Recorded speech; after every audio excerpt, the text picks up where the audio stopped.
The Bodyguard, a story of the outer meridian trade corridors, the employment listing, had been straightforward, seeking personal security contractor, minimum 5 years field experience, multi-species diplomatic environments preferred, references required, competitive rate. Position begins immediately. Ambassador Yseult Davan of the Kaelori Consensus had posted it at 0600 station time. By 0800, she had 43 applications. By 0900, she had reviewed 37 of them, found them adequate in the technical sense, and rejected them all on the grounds that adequate was not what she needed. She was traveling to the Kreth summits. Adequate would get her killed. At 00912, the 44th application arrived. It was the shortest of the batch. No cover letter. A single attached document, a service record, 3 pages, heavily redacted, a photograph that looked like it had been taken against his will, a line at the bottom that read simply, rate, standard galactic scale, available, immediately, references, see attached. Note, I should tell you up front that I am from Earth. Yseult had stared at that last line for a long moment. She knew what Earth was, in the way most Kaelori knew. Distantly, academically, the way one knew about geological formations that occasionally caused problems. A Class 4 death world at the edge of the outer rim. Tectonic instability. Extreme atmospheric variance. Multi-predator ecosystem with a documented apex species that had, improbably and against all reasonable expectation, developed tool use, agriculture, civilization, and then immediately weaponized all 3. Humans, they called themselves. She had never met one. She had hired him by 0930. His name was Declan Marsh. He arrived at her suite on Deck 7 of Cathara Station at exactly the appointed time, which she noted because most contractors arrived 6 to 10 minutes late as a power demonstration. She took inventory with the careful precision of a diplomat, tall by most species standards, though not abnormally so, broad through the shoulders in a way that suggested function over design. Dark hair cut close. A face that had been arranged by life into something between watchful and patient, an expression she associated with very old soldiers and very good hunters. He carried no visible weapons. She filed that under interesting and kept it there. Ambassador Davan, he said. His standard was unaccented, easy, the standard of someone who had used it for years rather than learned it recently. I'm Declan. I read your brief on the way over. The Kreth Summits. Sector 9, 4-day travel corridor, 3 days of negotiations. You've received 2 threats in the last month, both dismissed by Kaelori security as low credibility. You disagree. I do instinct, he said. Can I see the threat documents? She liked him immediately and didn't show it. The Kaelori were, by galactic consensus, a beautiful species. Long-limbed, pale gold-skinned, with the kind of bone structure that other species tended to stare at, in the way that was technically rude but practically inevitable. They were also, by the same consensus, extraordinarily fragile. Fine-boned, low-gravity adapted, with a cardiovascular system that made high-stress environments genuinely medically dangerous. This was why ambassadors needed bodyguards. This was also why those threatening the ambassadors tended to be patient.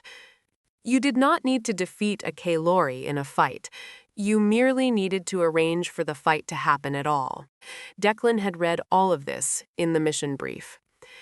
He had also read the threat documents that Ambassador Davan's own security service had dismissed as low credibility and identified, within about 4 minutes, that they were neither low credibility nor the work of amateurs. These were written by someone who knows your itinerary, he said, spreading the documents across the glass table in her suite. The timing references in both threats correlate to a travel window that wasn't publicly disclosed until he checked the dates, 11 days ago, which means whoever wrote these had access to either your office, your travel coordinator, or the summit logistics chain. Yseult felt the familiar cold calm of being right about something she had wished she was wrong about. Kalori Security said the timing correlation was coincidental. Declan looked up from the documents with an expression she was beginning to catalog as polite disagreement.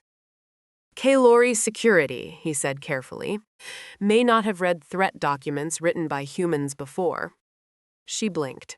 These were written by humans? The phrasing structure, the redundancy in the warning, saying the same threat 3 different ways in case you missed it the first 2 times, the specific choice of escalation language. He tapped the second document. This is a human writing in standard, and this, he indicated a specific line, is a human who has done this before. She was quiet for a moment. Is that a professional assessment or a cultural one? Both, he said. We recognize our own. They departed Cathara Station the following morning aboard a mid-range diplomatic transport, small enough to avoid attention, large enough to carry the 4-person Tsailori staff that protocol required. Declan had spent the hours before departure doing things that Yseult observed without fully understanding. Walking the transport's corridors at irregular intervals, speaking briefly with the crew, examining service hatches with the focused attention of a person who was building a mental map of every space simultaneously. He slept for exactly 4 hours. She knew because she had not slept at all and had heard him moving through the ship at 0200 and again at 0500. On the second day out, she asked him directly, "Do you sleep lightly because of training or because of where you're from?" He considered this in the way she was learning to recognize as genuine consideration rather than deflection. Both, probably. Earth's not a place where deep sleep survives long. Everything that moves at night on Earth moves with a purpose, and the purpose is usually eating something.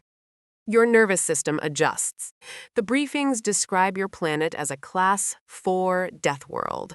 The briefings are conservative, he said, without any apparent emotion about this. Class 4 is the Galactic Annex's polite way of saying we don't fully understand how anything survives here. The answer is, badly and through extreme stubbornness. She looked at him for a long moment. You sound almost proud of that. The corner of his mouth moved, the expression she had filed under something that might become a smile if circumstances were different. Probably am, he admitted. It's a strange thing to be proud of, but when you grow up being told your world is trying to kill you and you're still here, it starts to feel like an achievement. Does it feel that way now? Here? He glanced around the transport corridor, at the recycled air and even lighting and total absence of anything that could eat him. Honestly, it feels quiet. I don't entirely trust quiet. She found to her own surprise that she understood exactly what he meant. The threat materialized on day 3, which was also the day Declan had told her to expect it. He had not said, "I think something will happen on day 3. He had said, very quietly over breakfast, "Today is the highest risk window. We're past the last station waypoint and 4 hours ahead of the summit rendezvous. If I were planning something, today is when I'd move." And then he had eaten his food, a sealed ration pack from his own bag, because he had explained, with the matter-of-fact practicality of someone describing a weather preference, that he didn't eat unfamiliar food in unfamiliar environments until he'd had time to assess them, and continued reading. She had thought, at the time, that it was an interesting operational philosophy. By 1400, she understood it was a prediction. The first sign was the navigation system. A minor anomaly, a 0.3-degree course deviation, well within automated adjustment parameters, logged and ignored by the transport's system. Declan noticed it because he had been watching the navigation feed at intervals and had memorized the baseline. "We've been nudged," he said, very quietly, from the doorway of the bridge. "Whoever is on the other end of this didn't override the nav," they whispered to it. "Small enough to look like drift, large enough to add 40 minutes to our arrival time and move us through a sensor gap in Sector 9's relay grid." The transport's pilot, A Veth named Shori looked alarmed. That would require access to the logistics chain, Declan said. Yeah. Someone on this ship, or someone who was on this ship at Cathara, put something in the nav system. Can you restore to the filed flight path?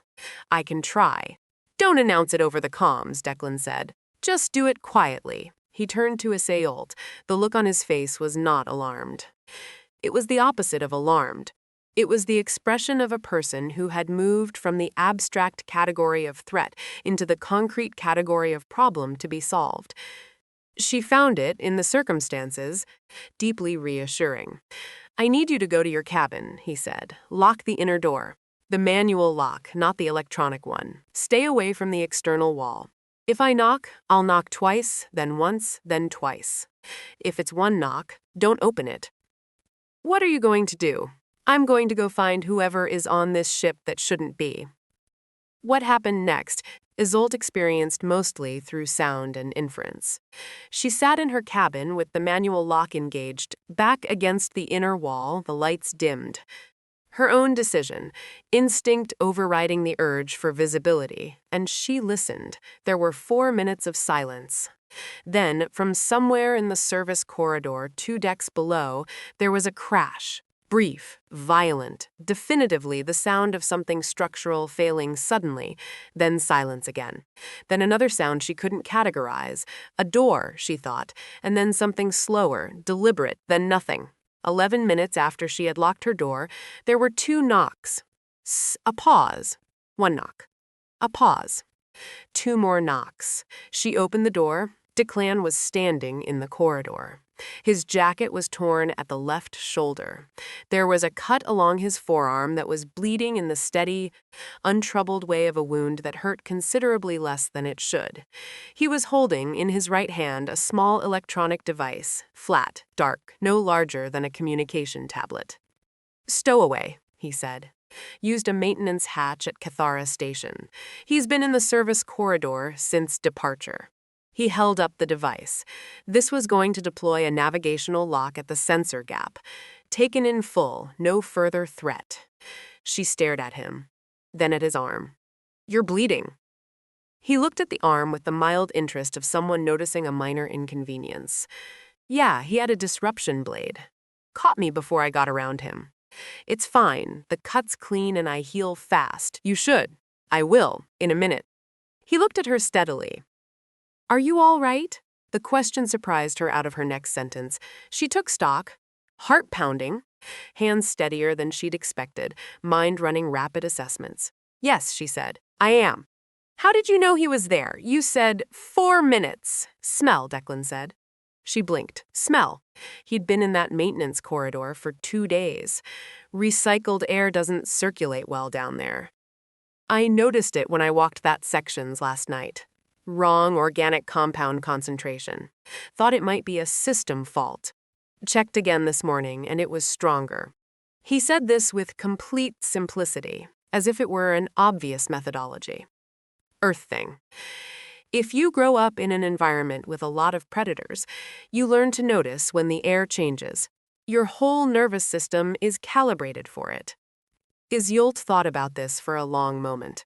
About the briefings that described his planet, about the way he had slept 4 hours and moved through the ship at 0200 and 0500, about the way he had not eaten unfamiliar food and had memorized the navigation baselines, and had not once in 3 days stood with his back to a door.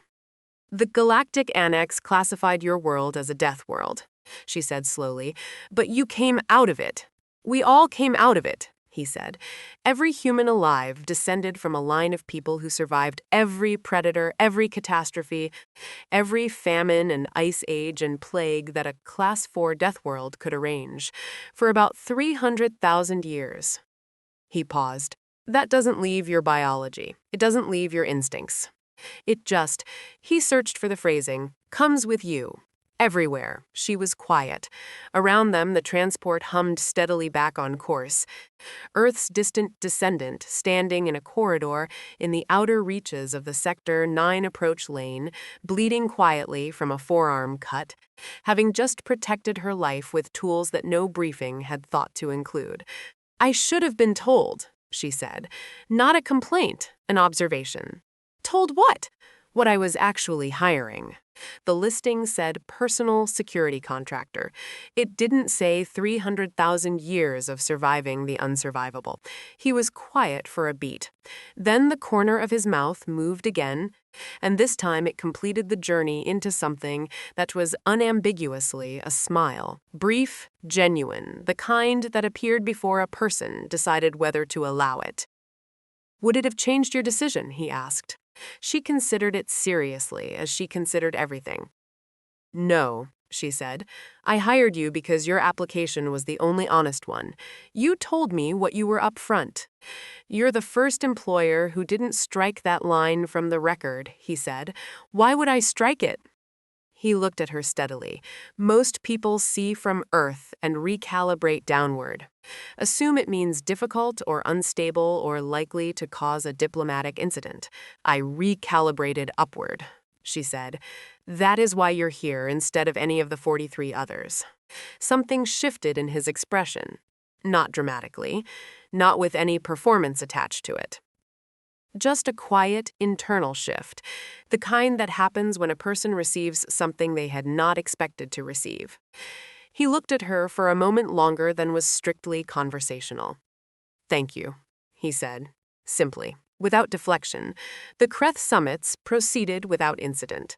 Declan stood at her left for 3 days of negotiations, quiet, still, watching every entrance with the patient attention of something that had evolved over millennia specifically for this purpose.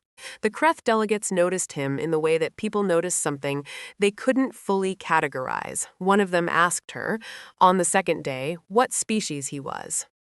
"Human," she said. The delegate, a Kelmori, battle-scared and not easily impressed, looked at Declan for a long moment. "From Earth?" "Yes," a pause. "Ah," said the Kelmori, with the tone of someone who had just received an explanation for something that had puzzled them. "That explains the eyes." She looked at Declan later and relayed this. He raised an eyebrow. "The eyes?" he said. "He said you had the eyes of something that had survived a very long time in a very difficult place." Declan absorbed this. "What did you say?" "I said yes," she said. "Precisely." On the return journey to Cathara Station, with the summit concluded and the agreement signed and the stowaway in Sector 9 security custody, Yseult found Declan at the observation window in the transport's forward lounge, the wide, uninterrupted view of deep space that most of the ship's crew had stopped seeing after their first month out. He was looking at it like it was still remarkable. She sat beside him. For a while, neither of them spoke. The stars moved with the patient slowness of things that did not need to hurry. "Can I ask you something personal?" she said. "Yes." "Do you miss it? Earth?" He thought about it. Genuinely, the way she was learning to expect from him. Not the quick dismissal of someone who had made peace with the answer, but the careful consideration of someone who still turned it over regularly. "I miss specific things," he said. "The weight of the air. The way rain smells before it arrives. The sound a forest makes at 3 a.m. All of it at once, every creature contributing. There's nothing like that out here. Everything is too clean." He paused. "But I don't miss being afraid. And out here," he gestured at the stars, "I mostly know what I'm dealing with. It's a smaller set of unknowns." She considered that. "You were afraid on Earth?" "Everyone is afraid on Earth," he said. "That's what it is. You learn to work with it, use it, make it useful. But the fear doesn't go away." He glanced at her.